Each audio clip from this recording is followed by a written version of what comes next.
Good morning, good afternoon, good evening, wherever you may be in the world. Welcome to the Sensitive Stability BPD live show, where we talk about a different topic related to borderline personality disorder each morning. Give me 1 second, guys. There we go. I think that's a bit better. I've noticed that the audio is better without the earbuds. So that said, guys, I'm starting a new thing today, okay? We're going to give it a shot and trial it out. Today's show is Motivational Monday for borderline personality disorder. Why Motivational Monday? Well, we all start life on Mondays, it seems, and this is where we go into our week with a fresh attitude or not. And I figure, look, we're all starting the week. We're all, on our way to work or on our way to, whatever it is that our responsibility list may entail right now. And it might be a good idea for us to all start our week properly from now on, without any animosity, without any regrets or suffering, without any guilt, blame, shame, or embarrassment, and have a genuine opportunity at a fresh start. And I know how important that is when you have borderline personality disorder, because I lived with it. For those of you who do not know me, my name is Kevin Reynolds. I am a BPD survivor. I have been in remission, full remission, no symptoms, no episodes, no splits, in over 6 years. It has not been easy. In fact, quite the opposite. It was a very tumultuous journey. It was very difficult. There were lots of dragons to fight along the way, and it was very painful. So wherever you are in the journey, I want you to understand that I see you. I see you, and I know how bad it is. I know how tough it is. I am currently 38. I didn't get to remission until I was 31. That's a big deal, man. That's a lot of years of suffering, So wherever you are, I understand. You're not alone. You're in a room full of people who understand as well. Okay? Everybody in here has suffered. We've all suffered. But at some point, we have to get to a place. Good morning, guys. Thank you, AJ. We have to get to a place at some point where we say, I've had enough. I have had enough. I have had enough, and I'm not going to take this anymore. I am not going to take this one more day. If you aren't at that point yet, then maybe you need to hear this message today, okay? Maybe you need to hear this live. Speaking of which, we go live Monday through Friday, 7 a.m. US EST. So if you are serious about beating borderline personality disorder, everything starts the day that you decide. What better day to decide than today? Brand new Monday, brand new week, brand new outlook on the world, an opportunity to cleanse your palate, so to speak, to drop your weights, to stop tugging and carrying this heavy sled that you've been carrying up the mountaintop this whole time. You can't get to the top of the mountain while you carry all of your grievances. You can't be successful while you worry about all of these stresses that are out of your control. You have to focus on the things that are within your control. You have to focus on the things that you do have control over that are right in front of you. And that does not include other people. Because I know that we spend our entire lives trying to control other people. You will never control them. You can only control yourself. And even then, if you modify yourself, improve, and the people in your life do not improve with you, it is not your responsibility to fix them. Other people need to take responsibility for themselves in terms of how they interact with the world, in terms of how they treat you. If somebody's treating you poorly, you say, thank you for showing me that you are not worth my time. I will move on to the 799,999,999 other people in the world and spend my time with them, of which may have some value. Okay? That's how you handle the outside world if it's out of your control and you can't do anything about it. But you are responsible for fixing yourself. And at some point, you do have to accept responsibility that you are crafting the world that you're living in. Whatever your circumstance may be, take responsibility for it. Take responsibility for it. It doesn't matter how bad it is. You know, you get sick getting on a plane. You know, well, look, man, it's your fault. You're the one who bought the ticket. You're the one who got on a plane with 300 people. I mean, there's a risk there. You get into a car accident on the way to work. Maybe it wasn't your fault. Take responsibility anyway. You're the one who got in the car. You're the one who decided to get a license and start driving. And that comes with the assumed risk. At some point in your life, you're going to get into a car accident. And when you do, the last thing that you want to do at that time is say to yourself, well, let's point a finger at him, her, or somebody else or whatever. Blame goes nowhere. Blame is a cycle. When you catch yourself blaming somebody for something, okay, you need to ask yourself to analyze the facts. Blame doesn't go anywhere. Blame doesn't help. There is no value in complaining. And believe me, guys, I understand this all too well, and I even have to try to practice this in my everyday life now. Okay, blame is not a symptom of BPD. Blame is a normal facet of life. But sometimes we all get trapped feeling too much blame or giving too much blame, that we're wasting so much time building the things that matter. Blame, shame, embarrassment, and guilt misconstrue perspectives. They can make you literally hate people who are doing nothing but trying to help you. They can misconstrue your perception of reality so badly that you lose sight of the actual mission. You lose sight of the actual goals. You lose sight of the actual problems. And when you lose sight of these things, the problems don't get solved. In order to solve a problem like borderline personality disorder, you must accept responsibility. In order to solve a broken relationship, you must accept responsibility. In order to solve anything in life, the team involved for solving the problem needs to be on the same page. If you are working with one of your partners trying to resolve something and you're not willing to communicate, for instance, it will never get fixed. If they don't listen to you or you don't listen to them, it'll never get fixed. If you don't care to hear what their opinion is, right?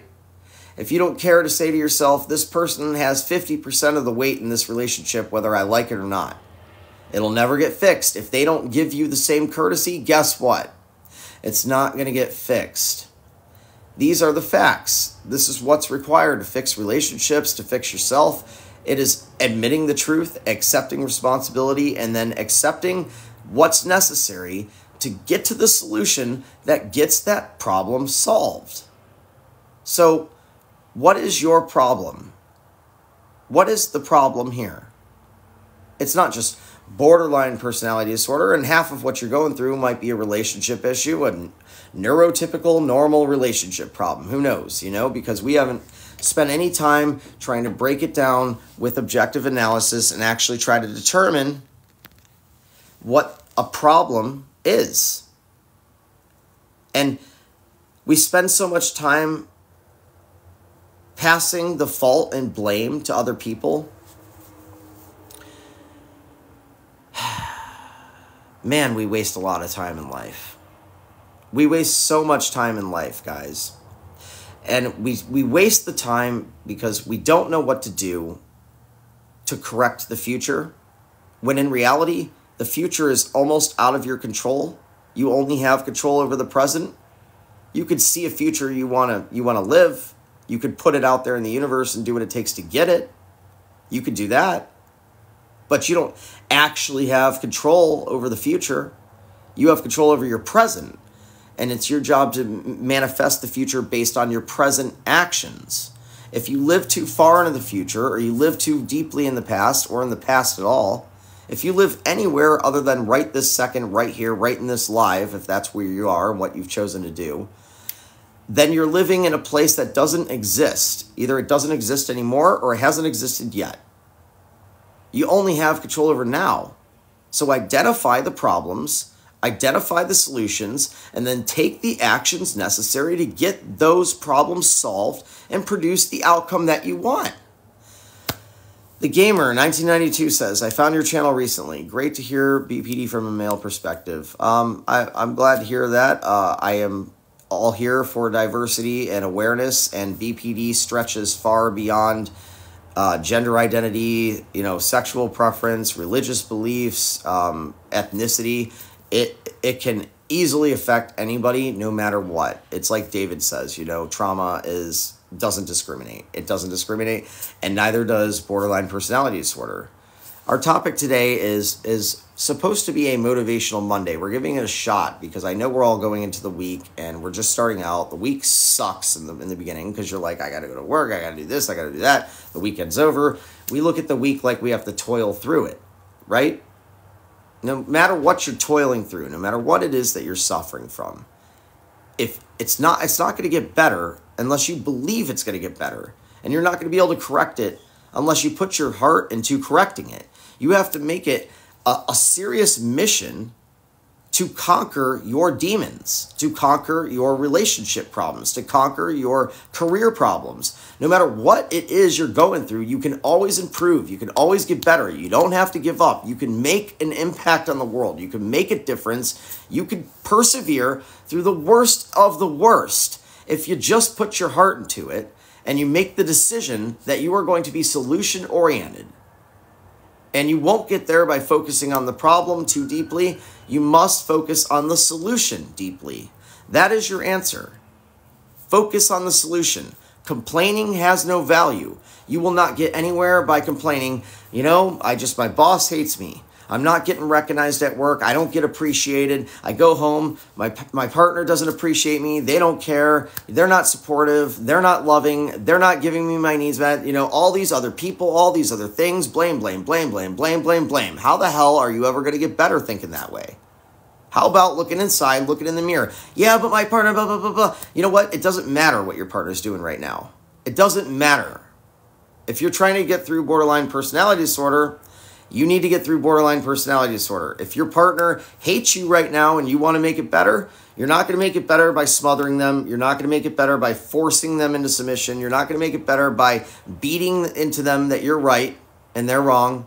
You're not going to make it better by getting vindicated or justifying your own perspective. None of these things will make it better. None of them. And the only thing that you have control over is yourself. You might be able to improve. Thank you, Jill. Good morning, everybody. You might be able to improve the outcome by improving things that work with your partner. Like maybe we can enhance our communication. Can we do better communicating? Is it possible? Am I even hearing my partner? Am I even listening to them? How's the argument going? How is it going? You're arguing with your partner. How is that going, guys? Are you able to articulate their perspective? Can you say it out loud with your own mouth and have them nod and say, yes, that's right. That's what I'm upset about. That right there. Can you do that and achieve it? If you can't, then I don't even know why you're trying to get them to listen to you on a solution, because you don't even respect their opinion. If you respected their opinion, you'd be able to repeat it back to them. They'd agree that they feel heard. And then you'll notice that they're not screaming anymore, because they're screaming because they have to turn the volume up because you don't hear them. And don't get me wrong here, it goes the other way too.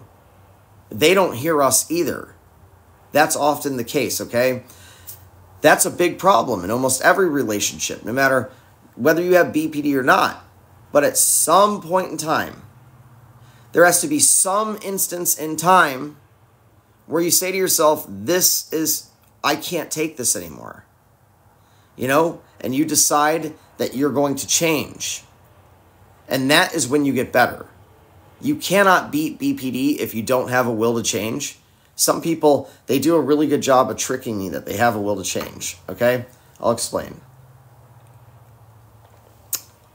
I find a lot of people email me.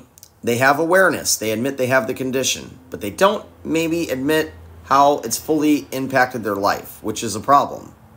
They do a good job of painting the picture that they do, okay? But some people don't actually know the full extent. That's part of the problem, and we discover that along the way. Some people have motivation, but that's not enough. You also have to have a will to change. Now, I often tell people when they meet with me, to see if we're a good fit for the remission program I run, do you have a will to change? Because if you don't have a will to change, this program will not work. Because how can you expect anything to work if you're going to do the same stuff? The same stuff that got you right here, you're going to keep doing it, it's not going to work. So are you willing to change? When I say jump, will you jump? Or will you hesitate and stay in the same place? Right? Some people tell me, oh, I definitely have a will to change. I definitely have a will to change. Then I find out that they don't. They won't change anything. All they want to do is talk to me. Well, talking is not why I'm here. I'm not here to just talk. I am here to fix things. This is a hardcore program that actually gets you to remission, and it has a huge success rate, okay? Huge success rate. We target remission in under 2 months. What do you think it takes to get to remission in under 2 months? Well, you certainly can't just talk. You have to do. So, when you decide that you're going to join a program like the one I offer to get better, and then you decide after that you're not going to do anything differently, obviously nothing's going to change. You see the problem here? But most of us are living our lives like that before remission. I remember going years and years and years knowing I was the problem, knowing BPD was my issue, knowing exactly what I had to stop doing. Are you drinking too much? Are you messing around with substances too much? Are you raging on people? Are you breaking your stuff? Are you breaking other people's things? Are you making threats? Are you printing out divorce papers? Are you packing your bags and throwing them in your car and leaving in the middle of the night over and over again? Are you threatening to end it all on a regular basis? Are you manipulating people? Thank you for that. You know the truth. You know the truth. The reason we have such a hard time admitting it is because we're scared.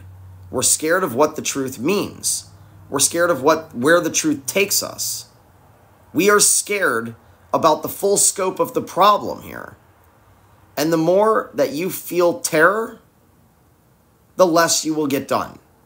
The less you will be productive. The more you will get distracted. The more you will misinterpret other people's statements. You start getting trapped in a bullshit victim mentality all the time. I know it all too well, okay? I know it all too well. I have been there exactly like you. But you're not going to get anywhere being a victim anymore. You're not going to. You must take responsibility, okay? It's not your fault that your father may have been an alcoholic, but it is damn sure your responsibility to do something about this life that you're living, to want to build the right life that you want to live, have the outcome that you want to have, to be in a situation, thank you, Laura, where you have control over your own damn destiny. I mean, don't you want that? Don't you want to be in control? Even in remission, I find myself in circumstances throughout life where I am catching it, where I'm like, oh, dude, you're giving power to things that you have no control over. Why would you do that? Why would you let somebody else determine how you feel about yourself in this moment? Why? I mean, you could take the weight of their opinion and determine if it's factual and use it as information to try to get better, okay? But you don't have to let it affect your self-esteem and your person. Sometimes I'll catch myself feeling a little down about myself, and I'm like, oh, no, can't do that, right? Complaining has no value, period. The end. Ruthie, how do we not feel the terror? Thank you, Laura. Terror is the enemy of a BPD person who is not in remission. We are terrified of everything. We are so scared to try to get better. We are so scared of change. The reason that we are so scared of change is because it's unknown. It's scary. It's scary and it's unknown. If we weren't afraid of change, we would have done it already. That is why we do not act on the behaviors we know are necessary in order to get better. Your partner says, oh, well, drinking exacerbates your symptoms. It makes it way worse. Why don't you stop drinking? Well, you're terrified to stop drinking. You're terrified to lose that ability to numb yourself, to maintain control over your emotions to some extent. even if it exacerbates them as you drink too much. It's easier to tune out. It's easier to take the pathway you've already walked a million times. Why take a new pathway? You know this one. You know what to expect. But this one is hell. Hell on earth. Hell on earth. And then any other path might be better.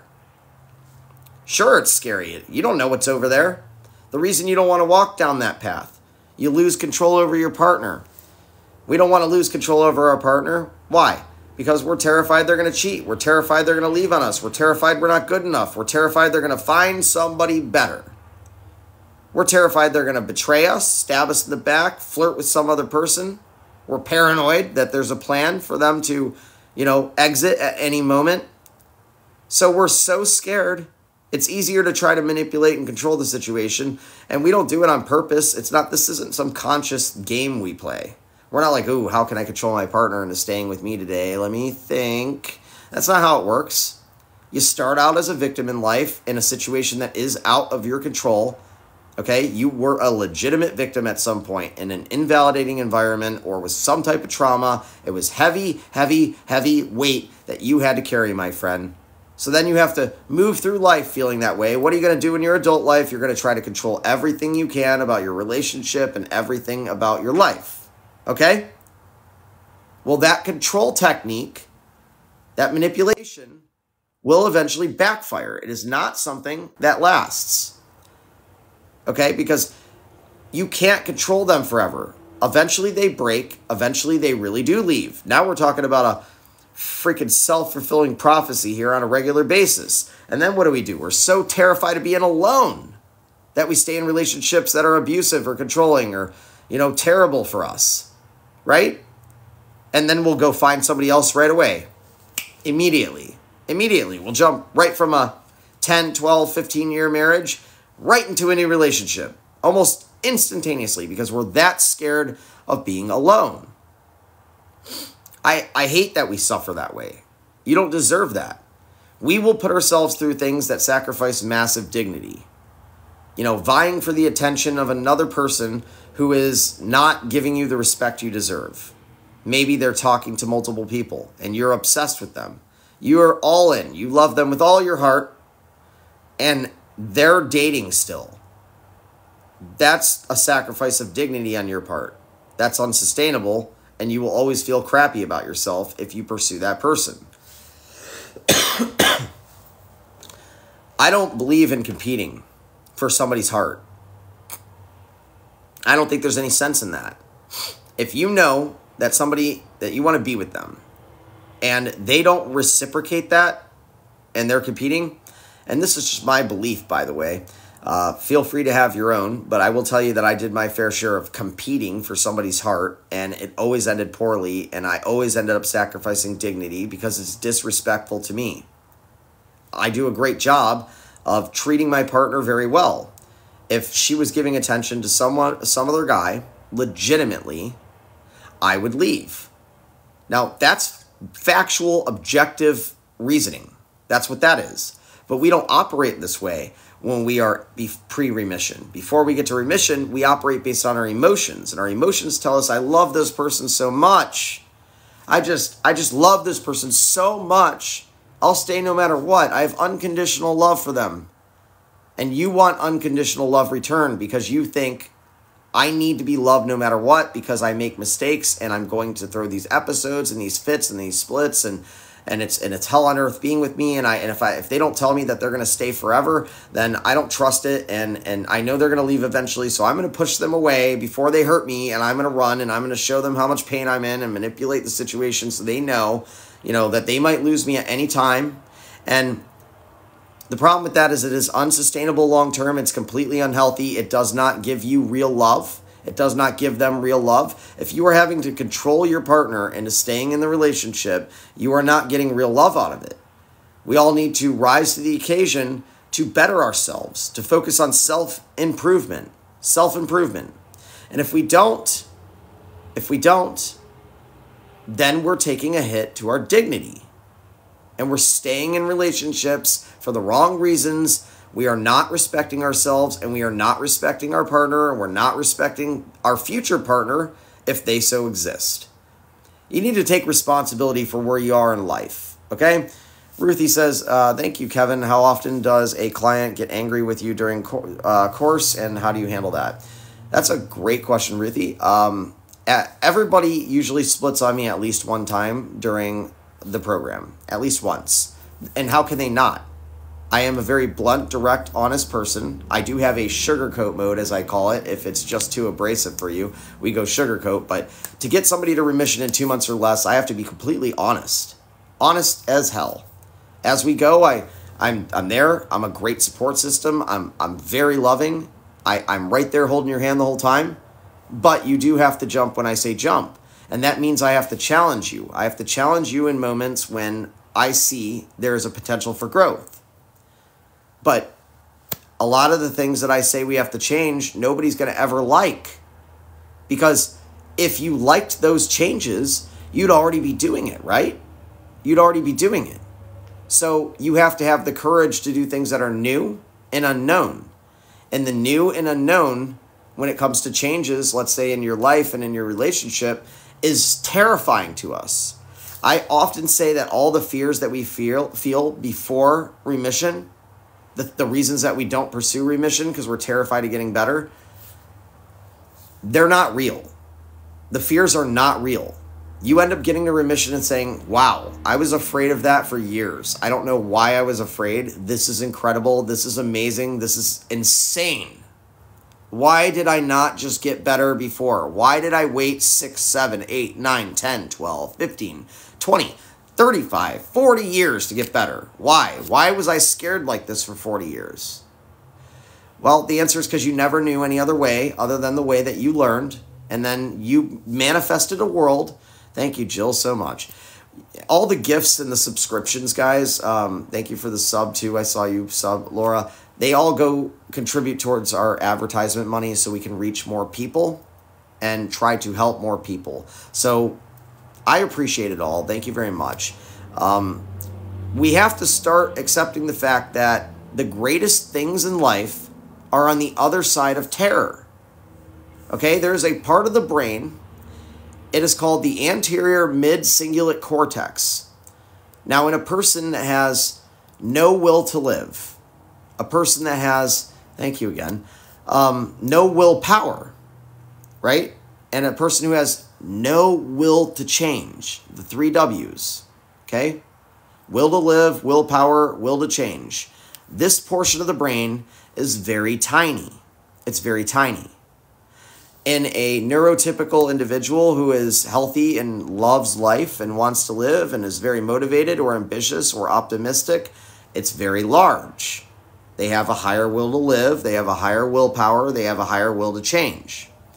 The only way to grow this part of the brain and make it bigger is by doing things that are uncomfortable, unknown, new, and you have to win. You have to succeed. You have to, see it through successfully, right? So let's take a job interview, for example. You're terrified. Oh man, I've never gone on a job interview before. I don't know what to say. I don't know what to do. Okay, I'm going to give it a shot. I'm going in. It's uncomfortable. It's new. And then you succeed in that and you have a favorable outcome. You have grown that part of the brain a little bit. You will now have more willpower to see things through, to make the right decisions in life. You will have a greater will to live. You will feel much better about yourself, about the world. That's how confidence and all sorts of things are built. And you will have a greater will to change because the brain will say, holy shit, I did something different and it worked and I got rewarded. Like, I want to be rewarded again. And your brain might skip ahead and say to yourself, you know what? I'm going to go on another job interview so I can get some more of this, right? Feel better. It won't work again if you go for the same thing. It only works when it is a new, unknown, novel thing that you have to get overcome or accomplish. That's the only way it works. So the good news is, once you do start listening to me in the program, Ruthie, and you make that first hurdle to get better, and you see that massive reward, you'll love it. And you'll say, now I'm ready. Kevin, what do I do? Tell me everything. I wish I would have jumped the first time you said jump. Now that I know that I can trust you, I want to make all the jumps right now. Give me a list and I'll start jumping and running over these hurdles, right? And you still might trip a few times, and it's my job to pick you up, dust your shoulders off, and get you going again, okay? That's how that works. When somebody splits on me or gets angry with me, it doesn't impact my emotional state. It doesn't impact my the way that I look at that client. It doesn't impact my self-esteem. You as a client cannot offend me. Let me get that clear. You cannot offend me. So unlike everyone else in your life where you feel desperate to be approved, to gain their approval, that is not something that you have to fight for with me. I already approve. And I forgive too. And I don't need to forgive because I forgive because you may need me to forgive you. I don't have to forgive you because I never took offense. When somebody splits on me, I just say, okay, so we're going to, they're like, F you, Kevin, and this psycho, blah, blah, blah, da-da-da. It's because, I'm challenging the tough things in life. And that's scary. It's easier to tell me F you and not do it than it is to listen to me, obviously. You see what I'm saying? But when you come to your senses, I'm just right here waiting to reschedule your appointment. You know what I mean? It's not a big deal. Gianna says, do you take insurance? No, I don't take insurance. We are a coaching firm. We are not covered under any healthcare policy, although I will say that I have had some luck getting people reimbursed by writing an appropriate letter for them, but it only happens after a doctor writes a letter as well. So if you can get a doctor to say, yeah, this has to be a part of their treatment, and then you send them to, they send you to me, so to speak, and then I write a letter explaining how necessary it is, at that point, okay, you might be able to get a reimbursement for it. I do offer payment plans, so don't let the price scare you. I keep the price as low as I can in general, but if you can't afford the price up front, we're not going to turn you away for that reason. We'll work with you. We'll give you options. So if you're hurting and you really want to get better, if you're actually serious about it, then please reach out and email me. But guys, only email me if you actually want to get better. If you actually want to get better, because honestly, it is very hard to keep up with 200 emails a day. And I do my best, and I'm not 200 emails a day, 200 emails a week is about what I get.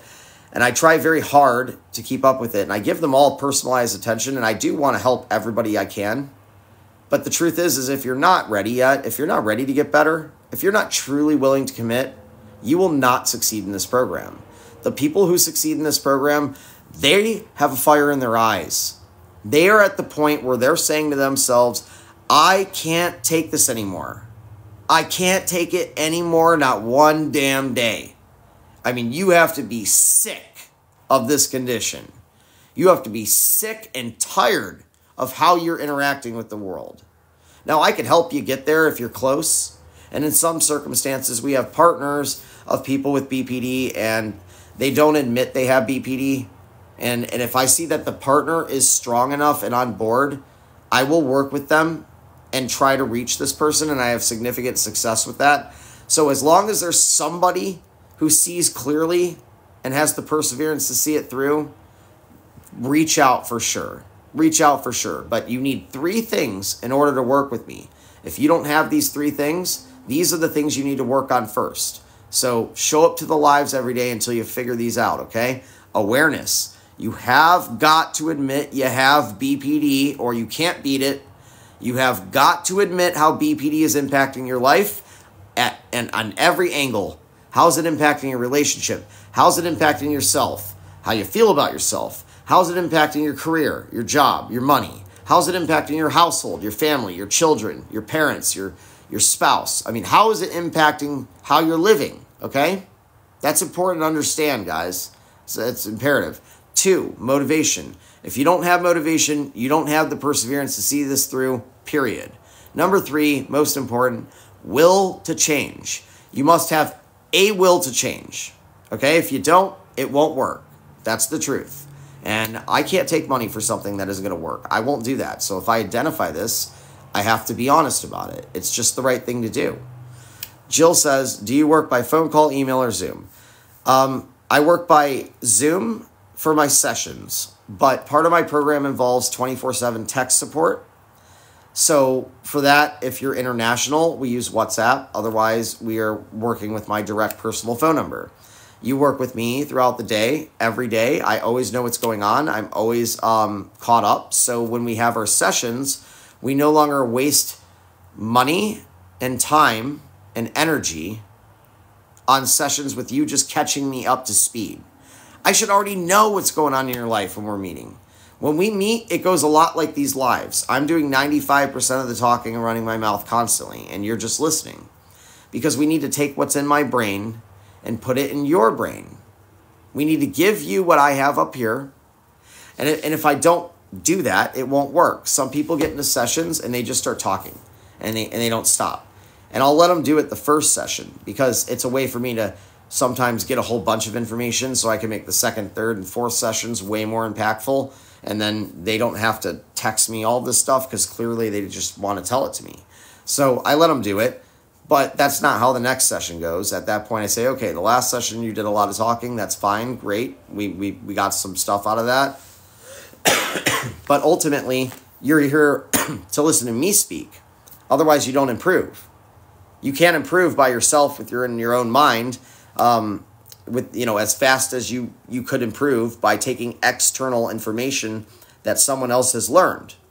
It is my job to instill the things in my mind and give you everything in my mind to get there faster. And yes, this is exhausting, no doubt about it. No doubt about it. My job is very hard. I'm not going to lie to you guys. A lot of us have a lot of SI going on. We don't want to tolerate life anymore, if you know what I'm saying. So we have incidents like that have to be handled on a regular basis. But this is my life, and I enjoy what I do because there's nothing better than getting someone to remission. There's no better feeling in the world than knowing that their entire life is going to be different and that they are going to move through the universe making an impact and improving themselves.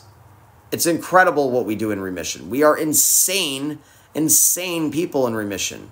We make the most largest impacts on the world. So if you're thinking you're worthless and you're thinking there's no point and you're thinking you're not good enough and you don't feel like you belong, I want you to know right now that you most belong. You are most impactful. Just nobody's ever told you that before and nobody's ever believed in you in the way that you need to be believed in. And that is half the battle right there. Okay? Luca says, thoughts for parents trying to help a teen with BPD. Okay, yes. Excuse me. Parents out there, we need to be honest with ourselves about where our children are in the process. Some of our children, this is a hard conversation, some of our children don't accept they have borderline personality disorder.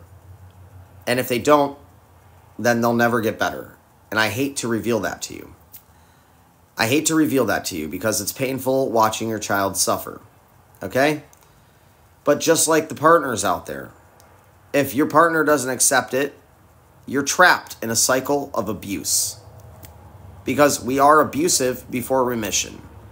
And I hate saying that because we are the most beautiful, empathetic, loving people in the world. But we're also abusive. And we know that deep down. And if we don't accept it, then you'll never get ahead of it. The behavior will continue because we spend our lives justifying it. And I'm not saying it's your fault.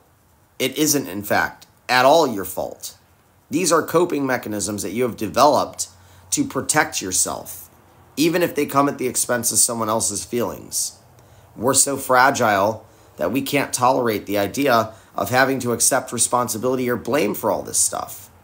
Instead, we end up in situations where we try and we try and we try, and then we explode and we punch a hole in the wall and bust up all of our own shit and bust up ourselves and, all this SH and SI and threats and insults and impulsivities and gambling and reckless driving and unprotected, unsafe intimacy and rage and anger, screaming at our partners, like cutting them down, berating them, like trying to defend ourselves and right fight and beating them into submission so that they know that we're right and they're wrong, and controlling mechanisms to ensure that they don't see anyone else, talk to anyone else, have any other types of relationships, see the world from any other perspective other than the one that we give them, to ensure that they are within our control. They will control everything about the whole household. Parents, you have to understand, we're manipulative, okay? And that's fine, because it becomes influence when we get better. All the negatives become positives. To get your kid better, they do have to have awareness, just like anyone else. Now, fortunately, if you are a parent and they are under 18, you can almost just force them to do things like this program. And we modify the program for people who are under 23, where they don't do the video modules, because I found that they don't have the patience to do them. Instead, we go from having more sessions route, and it's just my job to instill these things in them on my own, not using the video modules. So there are methodologies to get ahead of it, but you can't fix them. As a parent, you will not be able to fix them yourself, because you will always be the enemy, if that makes sense. You will always be the villain. There are rare cases where I see kids with BPD or children with BPD, whether they're an adult or not blame their parents. That means that they have moved along a little bit on the ladder, which is great. It'll move us faster. But in most cases, we blame the hell out of you guys. We think it's all your fault. Now, you might have had something to do with it. In fact, in most cases, you do. And that's okay, because everybody does the best they can do in life. You know what I mean? Everybody does the best they can do in life. I would say if you're a parent of somebody who has BPD, or a partner, I mean, especially a parent though, accept where you are culpable. Because that makes it a lot easier for us to accept where we're culpable, because we don't feel like we're the only one to blame. That's a big deal to us. Feeling blamed all the time is a huge problem for us. Huge problem. It is a hurdle. It is scary for us. We will avoid change because of that reason. We will avoid change because we feel blamed. You see what I mean? And that's a big deal. That's a big deal. So no more guilt, no more blame, no more shame, no more embarrassment. It's time to buckle down. It's time to admit the truth to yourself. It's time to say, how is borderline personality disorder impacting my life, and how the hell do I get out of it? Because I have what it takes deep down. I know that. You always know you could do what it takes. You know you can make the choice. You know you can make different decisions. You know you can change. I know. I know it feels like you don't. And if you could have, you would have. True. But it takes these types of epiphanies to wake you up to where you have the courage to act on those other options, to where you have the courage to just sit and listen to your partner instead of screaming in response. You know, sitting and listening, that's an option. You don't have to right fight. You don't have to beat them into submission. You don't have to say everything that, you want to say. You could just listen. That's an option. That is one option of many things that you could do. You could repeat back to them what they've said, make sure that they're heard. That's another option. You could get up and walk out of the room and take some space and time to break down your emotional tank and think about things, and then come back with a clearer head tomorrow. That's an option, right? There are all these options that we refuse to admit are real, that we refuse to admit are possible, that we don't put any energy or weight into. And these kinds of problems here, they're exactly what hold us back from getting better. It's stuff like that. You say, I don't want to have an episode, right? I don't want to ever have an episode again. Well, how are you going to do that? How are you going to promise that you're never going to have an episode again? You're going to do something different, right? I don't know. You know how many times I promised I'm not going to have another episode, and then I didn't do anything different? You know, my way of trying to do things differently was trying to hold it in. I was like, oh, shit, that bothered me. Like, don't say anything, Kevin. Do not say anything. Keep it inside, okay? I can almost get past this. I'm almost past it. Okay, I'm starting to feel a little better. Oh, my God, why would you say that? And it's building again, and it's building again and again and again and again. Before you know it, your emotional tank is sky high and exploding, okay? And you're having another episode.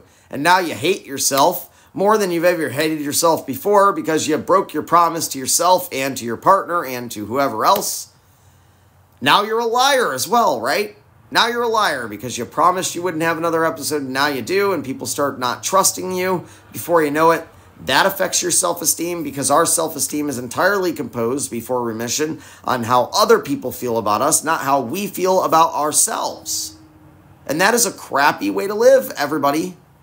It is so terrible living your life just accepting who you are based on the opinions of other people. Like, I mean, if I lived based on what other people have thought about me throughout my life, there's been so many negative things that I've done in front of so many people. Like, they have such a negative perspective of me, I'm sure. You know, he's a loose cannon. Can't be honest around him. Yeah, don't tell Kevin that. He'll freak out. I mean, people thought such negative things about me, I would not be able to, like, function. It would be too much. You have to let all that go. You have to judge yourself based on how you feel about yourself. And yeah, sure, if every single friend you have is telling you that you're being a dick, then maybe you're kind of being rude. You know what I mean? Maybe you need to look into that. Maybe you need to change something. Change is the answer. If you don't change, it's just going to stay the same. If you don't jump, you're going to stay in the same place. Jill says, how long is the ideal email and what details are salient? Look, some people are nervous to even email me. Some people, it's scary just emailing me. So if you're one of those people who are terrified and you identify with what I'm saying here, just reach out and say hi. You know, make the subject line BPD so I know that you're not spam. You know what I mean? And just say hi. You know, hi, I'm Jill. And then I'll know what to say to you, okay? I'll know where to go with that. But if you want to try to speed the process up, then I always suggest giving me as much information as you can tolerate within reason. You don't have to write a book. You could write a few paragraphs and explain to me things like, how old are you? Are you in a relationship? How old is your partner? How long have you been together? Do you have an official diagnosis, or do you just identify with this? Either's okay, but it's helpful for me to know. Do you have any comorbidities, other conditions that you've been diagnosed with or suffer from? Are there substances involved? How is the borderline personality disorder interfering with your day-to-day life? How is it impacting your relationship? How do you want your life to go? Are you ready for change? Those are the kinds of things I'm looking for in an email. If I don't see them in the initial email, then I will just send another email and say, hey, these are the things I need. So that's why it's okay to say hi if you don't know what to say. Is it normal to have completely stable days and the next days be completely unstable? Yes. Our mood swings are ridiculous. Up and down, up and down, up and down, up and down. It's sometimes normal to feel good for a minute and then bad the next minute. It's sometimes okay to feel good for a few hours and then terrible for a day. It's just up and down nonstop. And the most subtle, ridiculous, innocuous, benign comment that was even maybe meant as a compliment can set us off into a complete downward spiral, this giant rabbit hole, this vortex of energy in the middle of the room. It's like a black hole just opens up and sucks our ass inside. You know? Can't get out. It's like, you ever seen Jumanji, the first original one, where he gets sucked into the board game? That's us. We get sucked right in. Nothing we can do about it, or at least not apparently obvious to us. Nothing we can obviously do. But I want you to understand there are answers. There are ways out of this. We run a BPD remission program that works very well. Very well. And it's because I'm with you all throughout the day. I do 24/7 tech support with this program. I'm very quick. I usually have a response time of 1 to 3 hours. Every once in a while, it'll get a little longer. It just depends on what's going on. Sometimes there's a crisis. And if I have a little spare time, I'll put a little more energy into that text chain because they need it right then, right? I always give the most thorough responses, and that's why this works so well, because I'm working with you through all these things every day. So when we meet our sessions, I know everything that's going on, everything about you. We work together, so I'm not like in the dark, and I'm able to skip ahead really quickly. BPD is borderline personality disorder. Okay? It is a cluster B personality disorder. It is very difficult to live with. It is often considered the most difficult condition to treat, but don't let that fool you. There is a very real cure. The cure is authentic. There is a way out of this. You are able to be a better individual all around. You can become the best version of yourself. You have good inside of you, a lot of good. I know that this condition leaves us predisposed to feeling pretty worthless, but let me tell you, you are so much more valuable than you even realize. The impact that you are going to have on the world is astronomically meaningful, okay? Ashley says, I got my diagnosis Friday, though I knew it still made me feel confused. Yeah, I get it. If you identify with BPD, you identify with BPD. It's pretty much just that simple, though. I have a lot of people who come on board and they don't have a diagnosis. It took me 12 years to get to remission, and I only got my diagnosis on the 11th year, and I wish I hadn't gotten it at that point. I identified with this so much that I knew. And then I got the diagnosis, and then I got denied life insurance for my wife because borderline personality disorder is unpredictable, and a lot of us, we have a lot of SI going on, a lot of SH. We're very combustible, loose cannons, and they wouldn't even insure me. I had to fight for months until finally I got them to realize that I was in remission and could get it, get life insurance. It was hell. It was miserable trying to get that fixed. So I almost wish I hadn't had the diagnosis. It didn't do anything for me. And I already knew I had BPD. I didn't need somebody in an office to tell me that. And by the way, they often don't even know. It's like they're so out of touch with BPD. Do you know how many people get misdiagnosed with bipolar disorder and so many other things? Emmy says, at Ashley, you are so lucky you found Kevin. 10 years of therapy and didn't get this much value. Thank you so much, Emmy. That's super nice. I do speak the truth. I speak my heart. I put my heart out there, whether you like me or hate me. I am always going to be honest with you. I'm always going to tell you the truth, and I'm always going to do whatever I can to get everybody out of this condition, because I was in the same damn hole that you guys are suffering from. I was in that deep, dark pit, just like you. And there is no ladder in there, is there? There's no ladder. You know how I got out? With my fingernails clawing into the clay. The whole time. There was no easy way for me. Nobody reaching down and throwing me a rope. Okay? That didn't exist. Very sadly, I have found so far that there is nothing on earth like what I offer. Point blank. It is one of a kind. The only thing like it. And I do not know of any faster way to get better. I don't know any other way. Working with a BPD survivor who understands this condition, is empathetic to what you've been through, has the experience that I have, has been through enough of life. I'm 38 now, so, I've seen some stuff. BPD people at 38 who have been as crazy as I am. I had one of the worst possible cases of this condition. I feel like I've lived the lives of 20 men because I have. You know what I mean? I went from thing to thing to thing to thing. I have so much culture and experience with so much. It sounds like I'm super interesting, and I am. It's a superpower. There's a lot of superpowers with BPD. You do a lot of incredible, crazy things. But it's hell on earth before that. It's hell on earth, but there is a way out. Gia says, any tips for getting a diagnosis? I have mixed feelings about this, Gia. I have mixed feelings. The diagnosis, I almost say it's not important at all. If you've already found me, this is the solution you need to get there fastest. You don't need a diagnosis to get better. You need a diagnosis if you want medicine, but there's no medicine for BPD. You need a diagnosis if you want validation that this is it, this is the condition, because I remember there was a euphoria behind it when I got my diagnosis. I'm like, oh, thank God, I knew for sure that it was this, and thank God it is this. But then I was like, oh shit, now what?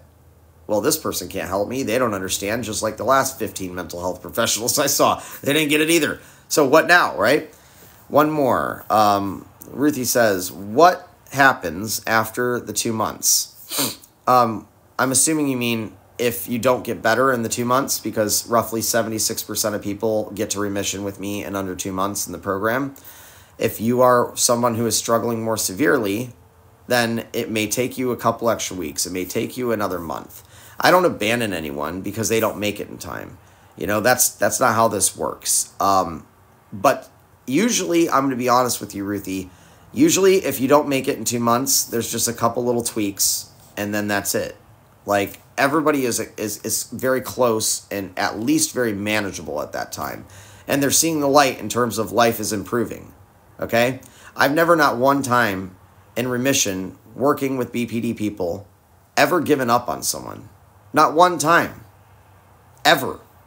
I've never given up on any of you. I care the entire way. And that's what you need. You need somebody who legitimately cares, wants to be there for you, has been there themselves, okay? Has the skills and guidance to get you through it, understands the aspects of self-validation and how that relates to this, because that is a pillar that we have to build together, customizes the program to make sure it is especially specific for you, because this is not a one-size-fits-all. One person's validation might be finding a job. Someone else's validation might be going back to school. There's things that are different between us. We're not all the same. We're not all the same human being. So, of course, it makes sense that the program must be different between people. If it's not, it won't work. You are a unique individual person. And it's interesting because I believe that you all agree with me on that. But what you won't agree with me on is that you have value and worth and, you have a purpose in life that you might not have discovered yet and the world needs you. We're always like, oh, me? No, I'm worthless. You got to stop saying that to yourself, man. You got to stop talking negative to yourself. You got to stop saying these things to yourself. I'm going to try to wrap this up at this point. If we have missed your questions, because we are at a point where we cannot take any more questions, we're right at the end of the show. Either save them for tomorrow at 7 a.m. US EST, where we go live again, or send us an email, because I'd love to get to your question. I am a few days behind in emails. This happens every once in a while. I work my best. I do my best, but sometimes I'm a little behind. So please be patient with me if you haven't heard from me yet. I'm trying to get to them. I promise, guys, I'm trying. Anyway, I want to leave you guys with on a positive note here. You're not alone. You have resources. You can join our Discord. There's a link inside our link tree. Go to my profile, click the link tree, join the Discord where the conversation continues after the live. You will see a lot of the same friendly faces that you see here. David and I pop in when we can as well. It's a great way to get more information and some support on a regular basis, okay? I want you guys to understand something. If you truly want to get better, the first step is 2 clicks. Profile, email, type my email, tell me what's going on, hit send. That's it. You're on the road. That's all it takes to get on the road to remission. Those easy 2 steps. Click, click, fill out the form, send the email. That's it. If you don't have it in you to click twice, it means you're not ready or you don't want to get better. And I need you to understand some things about life right now. We aren't going to get better if we don't accept responsibility. We're not going to see any improvements in our life, in our relationship, in anything, if we don't accept responsibility. You must accept responsibility. You must be willing to say to yourself, I can't do it anymore. I cannot suffer like this anymore. I cannot suffer one more day. And when you keep suffering, you are making a choice. When you remain in depression, you are making a choice. And I know life is hard. I know it's been tough, guys. I understand. Everybody in here has been going through hell on earth, right? And that hell has not been easy. You feel alone, suffering, pain, disappointment, agony, rejection, criticism, not good enough. But you need to let go of all of that. The time for change is now. Do you really want to suffer for the entire rest of your life repeating the same mistakes? Isn't it about time that somebody stands up for yourself, right? And who better to do that than yourself? Nobody's going to be able to do this for you. You've got to stand up and make the decision, guys. I believe in each and every one of you. I know you can do it. And if I didn't believe in you, I wouldn't be here every morning. I put myself here every morning for you so that you see a beam of light in the universe and you know there is a place to walk to. So follow the light, follow the light, follow the light, and get out of the woods, okay? Get out of the woods. I'll see you all tomorrow. Thank you for being here. We'll see you at 7 a.m. US EST. Have a nice day, guys.